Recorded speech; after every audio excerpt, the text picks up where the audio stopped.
Hello and welcome to Writing Quest. My name is Brendan Pugh, and in today's episode we are going to talk about the difference between outlining and pantsing and why there's basically no difference because they're the exact same thing. Huzzah!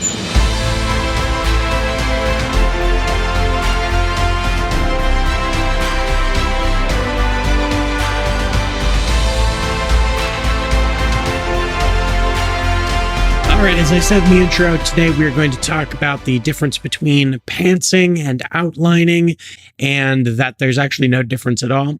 So before we get into what each of those things are, first, just make sure you stick around to the end of the video. We'll talk about the progress on the book and where things are headed. Alright, so we have two things. We have outlining and pantsing. Pantsing is where you just have kind of a small idea and you just write. You just go for it off the seat of your pants. You have no outline. You have no trajectory. You have no anything. This is basically the approach I took when I wrote my first book. When I wrote my first draft of that book, I just completely pantsed it. I kind of had an idea. I knew, I had maybe a couple ideas for scenes. I didn't really know how I wanted it to end. I just kind of went for it and wrote it as I went. So that's what pantsing is. It's literally just doing something off the seat of your pants. The next thing is outlining, and outlining is where we are right now with my book. We are in the process of going through each and every element of the story, and before you write a word, you map out the whole story, and essentially your outline becomes your first draft. So those are the two options, and then obviously there's a little bit of hybrid of both. Some people will outline a little bit, then write. You can go a lot of different ways. I used to be much more of a pantser. Now I'm definitely much more of an outliner, and I've been somewhere in the middle. Here's the problem. They're the exact same thing. Let me tell you why.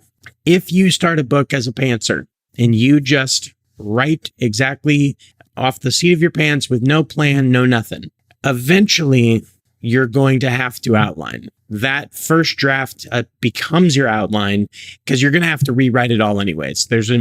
I would say, and you can argue with me, correct me if I'm wrong if you think differently, so leave that in the comments below. But I personally believe that if you pants your way through your first draft, you will have to rewrite it completely. No way around it. I think that it's always going to be too much of a mess. You're always going to miss things. You're always going to miss details and all that stuff. So in a sense, that pantsed version is your first outline, your first attempt at outlining, and you're going to have to go back and basically make an outline from that and adjust it accordingly. Outlining is you just do that part first. I'm in the process of working through my outline. I'm finished the outline and I'm working on the rough draft now. But really that outline is the first draft. That I'm trying to be so detailed. I'm really thinking through every single scene and every single chapter.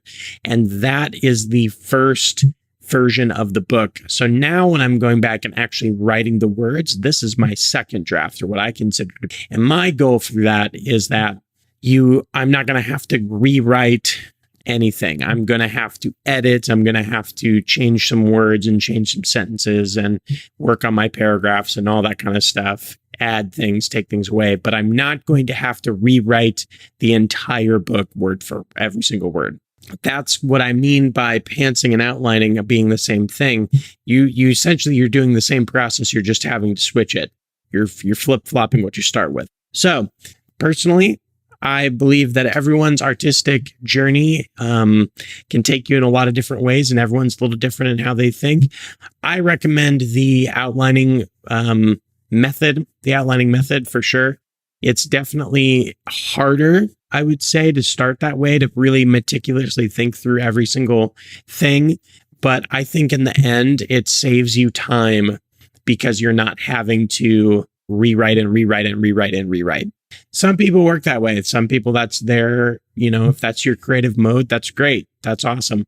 For me, what I just found myself being more frustrated than not. And so I've chosen to go more the outlining direction. Simple video this time around, but that's really where I was kind of feeling about talking about that subject. So let me know in the comments below if you have any thoughts on pantsing versus outlining or some kind of hybrid model in between. I'm really enjoying how I'm going about the outlining, I think the process of that, where you're starting with the synopsis and then you're breaking it down into Act 1, Act 2, Act 3, and then you're breaking that down even further into the chapters. It's just a really nice flow. It's a really nice way to whittle your story down to actually be fairly cohesive in the end. So you don't have to have it all figured out at the beginning, and you just kind of work your way into having a really detailed outline. So I'm enjoying that. As far as the book goes, writing away a little bit slower than I wanted or anticipated, but I am writing away. So working on that. And of course the outline is done, but we are still putting out our outlining series of videos. So those should be wrapping up here sooner than later, but I've really enjoyed making them for you, and I hope that you've learned something. So thanks for watching this video. I hope you enjoyed it and learned something. Subscribe to the channel, like and comment. Let's have a discussion, talk about it, and I will see you next time on Writing Quest. Huzzah!